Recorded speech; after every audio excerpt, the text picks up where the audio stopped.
সেই ধৈর্যের ফল যদি হয় নির্বাচন বিলম্বিত, তাহলে সে ধৈর্যের ভাত তো আমরা ভেঙে যাব, কেউ রুখতে পারবে না।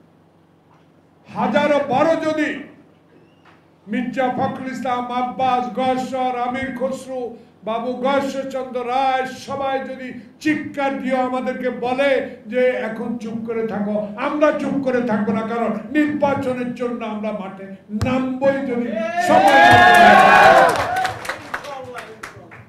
সময় মতো তো নির্বাচন আপনাকে দিতে হবে, আর কত সময় কাটবে? কালকে পত্রিকা দেখলাম 90,000 কোটি টাকা এই কয়েক মাসে আবার নাকি লুট হয়েছে। কারা ভাইলেন ভাগ বাটোয়ারা? এখন তো হাসিনা নাই, কোন হাসিনার প্রেতাত্মা আছে? সেই প্রেতাত্মাগুলোর বাইর করার জন্য প্রত্যেক দিন আমরা বলে যাচ্ছি। আব্দুল আমিন চলে গেছে কি তদন্ত কমিটি, কিশোরগঞ্জের কি এসপি, ওই এসপি, ওই ইমিগ্রেশন, কি চাকরি নট, কি সাম্য মরে গেছে, কি পেন্সিলের খানা কয়েকজনকে ধরে নিয়ে আসে।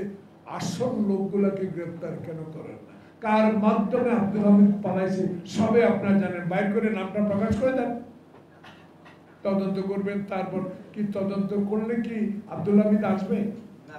আনতে পারবেন? হাসিনা আনতে পারবেন? স্বরাষ্ট্রমন্ত্রী আনতে পারবেন? আপনি যারা পালিয়ে গেছে তাদের আনতে পারবেন? আনেন। সব একটা সুন্দর কথা আমার খুব পছন্দ হয়েছে। 9 মাসে গুলো বিচার হচ্ছে হচ্ছে হচ্ছে, আরে বিচার করে 30 দিনে কি আসিয়া হত্যা মামলা রায় হয়েছে না? ধর্ষণ মামলা 21 দিন, হ্যাঁ 30 দিন প্রমাণ, 30 দিন শিশু নির্যাতন, এত অভিযোগ তার বিরুদ্ধে, এত প্রমাণ বাংলাদেশে। আর এক কথায় যে বিচার, যেদিন হেলিকপ্টারে করে 14 না 20 সুটকেস ডলার নিয়ে পালা গেছে, ওইটার বিচারে তো তাকে রায় আরো আগে দেওয়া যেত। তাই আমরা আপনার সমালোচনা আমরা করতে চাই না, কিন্তু সমালোচনা শুরু হয়ে যাবে, মুখ বন্ধ করা যাবে। সে মুখ রক্ষা করার জন্য, আপনার অর্জন রক্ষা করার জন্য, আপনি বিশ্বের দরবারে একজন গ্রহণযোগ্য ব্যক্তি যেটা পরিচিতি লাভ করেছেন, বাংলাদেশের 18 কোটি মানুষ আপনাকে যে আপন জন হিসাবে বেছে নিয়ে এই সরকারে বসিয়েছে, তাদের সম্মান রক্ষার জন্য আপনাকে এক্ষুনি এই মুহূর্তেই, এই সময়ের মধ্যে আপনাকে নির্বাচনের তফসিল ঘোষণা করতে হবে। অনেকে বলে নির্বাচন বলতে বলতে নাকি আমাদের নেতাদের মুখে দিয়ে থুতু বাইরে।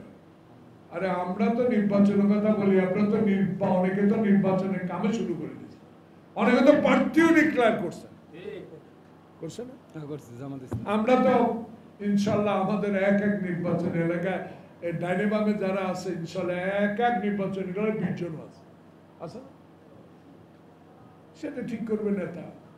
কিন্তু আমাদের বক্তব্য হলো আগে নির্বাচনটা দেন, সেই নির্বাচনে আমরা যারা অতীতে হাসিনার বিরুদ্ধে রাস্তায় লড়াই করেছি, যারা পল্টনে 28 তারিখে উপস্থিত হয়েছি, যারা গোলাপবাগে পায়ে হেঁটে মাইলকে মাইল উপস্থিত হয়েছি, যারা যাত্রাবাড়ি থেকে গাবতলী পর্যন্ত পুলিশের রক্ত চক্ষু উপেক্ষা করে জমাত হয়ে লড়াই করে সরকারের বিরুদ্ধে আন্দোলন করেছি, তাদের কথা যদি না শুনেন, শুনবেন কার কথা?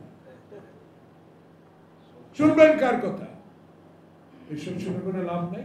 আসুন আপনার সম্মানে আপনি সম্মান নিয়ে থাকেন, আমরাও যেন তারেক রহমানের সেই বলেছে আমি সরকার গঠন করার জন্য নয়, ক্ষমতায় যাওয়ার জন্য নয়, আমি বাংলাদেশে মৃত ব্যক্তির ভোট বন্ধ করে সুষ্ঠু নির্বাচনের মধ্যে দিয়ে জনগণের রায় যেই দল ক্ষমতা আসবে তাকে আমি সমর্থন করব।